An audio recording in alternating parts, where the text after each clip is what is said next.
सोमवार रात कुमारखेड़ा के लोगों के लिए कयामत बनकर आई। आंखों को चकाचौंध करने वाली बादलों की गड़गड़ाहट के बीच लगातार मूसलाधार बारिश को देख लोगों की रूह कांप उठी। लोग रात भर जागते रहे। आंखों को चकाचौंध करने वाली बादलों की गर्जना से लोग भयभीत हो उठे। आसमानी आफत कहे जाने वाली बारिश ने ऐसा कहर बरपाया कि सड़क पर बड़े बड़े गड्ढे पड़ गए। नालियों के अवरुद्ध होने पर सड़क का पानी किसी नदी का रौद्र रूप जैसा लग रहा था। पानी के तेज बहाव में सड़क के किनारे स्थानीय निवासी राजन की दुकान पानी और मलबे की भेंट चढ़ गई। कुमारखेड़ा में विगत कई वर्षों से रहने वाले नरपाल सिंह के घर के आगे बड़े बड़े गड्ढे बन गए, जिससे मकान के धंसने की आशंका बढ़ गई है।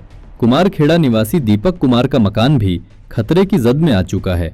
हमारी बस यही मांग है कि हमें जिस हिसाब से यहाँ बरसात हो रही है लगातार, ये हर साल का ये ड्रामा रहता है और प्रशासन द्वारा कोई हमारी सुरक्षा नहीं की गई है।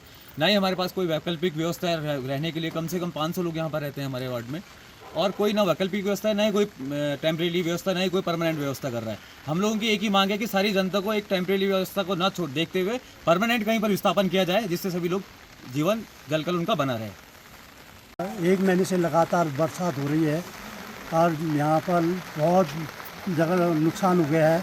जैसे हमारे घर के आगे दुकान भी चली गई है और जगह जगह जो है रोड भी ब्लॉक हो गई है। हमने इसके लिए कई बार PWD से भी कहा कि यहाँ नाली और जो नारदान है वो खुले चाहिए, पर इसमें कोई एक्शन नहीं करता है। अब क्या डिमांड है? हमारी ये डिमांड है या तो हमको विस्थापित किया जाए कहीं अच्छी सुरक्षित जगह में, ताकि अपना जो बाकी जीवन है हमारा वो हम ठीक ढंग से व्यापन कर सकें, और नहीं तो इसका जो ट्रेड में ठीक प्रकार से होना चाहिए ताकि किसी को असुविधा न हो। हम परेशान हैं। हम तो बार बार डर डर के जीते हैं। यहाँ जब भी किसी के पास जाओ मदद के लिए कोई मदद हमारे लिए नहीं होती है। ना ही हमें नगर पालिका से मदद मिलती है, ना ही हमें कहीं से न आते हैं पटवारी लोग, बोलते हैं ये हो जाएगा वो हो जाएगा, पर कोई कुछ नहीं करता। हमारे कमरों में दरारें आ गई, हम रात को सो भी नहीं सकते हैं, रात भर बैठे रहे हैं और हम बहुत ज़्यादा परेशान से यही है कि हमें यहाँ से कहीं सुरक्षित जगह पहुँचाया जाए। इतना ही नहीं, कई सालों से आपदा के दर्द को झेलते कुमारखेड़ा वासियों के लिए अब ये हर साल का नासूर बन चुका है।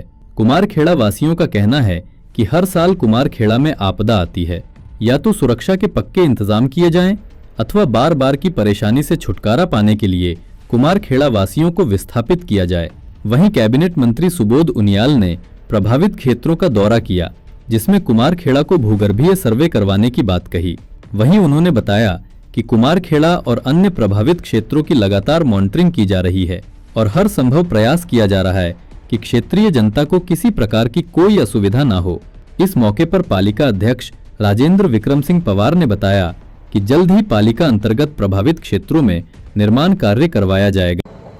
25-26 लोग देहरादून में चले गए और इसके अलावा दराली, थराली, मुंशियारी, पौड़ी, आज चमोली में भी, और छोटी छोटी घटनाएं हर जगह हुई है। तो इसी तरह इस क्षेत्र नगर में भी गुजराड़ा में भारी नुकसान हुआ, और कल पूरे अधिकारियों के साथ मैंने भ्रमण किया था, तो वहाँ पर ज़्यादा कुछ लोगों का ये कहना है कि विस्थापित हो जाए, क्योंकि काफ़ी उनका नुकसान भी हुआ है। तो मैंने निर्देश दिए हैं कि उसका जियोलॉजिकल सर्वे करा दिया जाए, और सर्वे के बाद अगर रिपोर्ट ये आती है कि रहने लायक जगह नहीं है तो निश्चित रूप से उन्हें विस्थापित किया जाएगा। इसी तरह नरेंद्र नगर में भी आज पूरे अधिकारियों के साथ टीम के साथ जो भ्रमण करने के बाद जहाँ पर रहने लायक स्थिति नहीं होगी उन लोगों को निश्चित रूप से आपदा की हमारी जो पॉलिसी है उसके तहत उन्हें ज़मीन आवंटन की जाएगी, ताकि वो दूसरी जगह रहकर अपना आवास बना सके।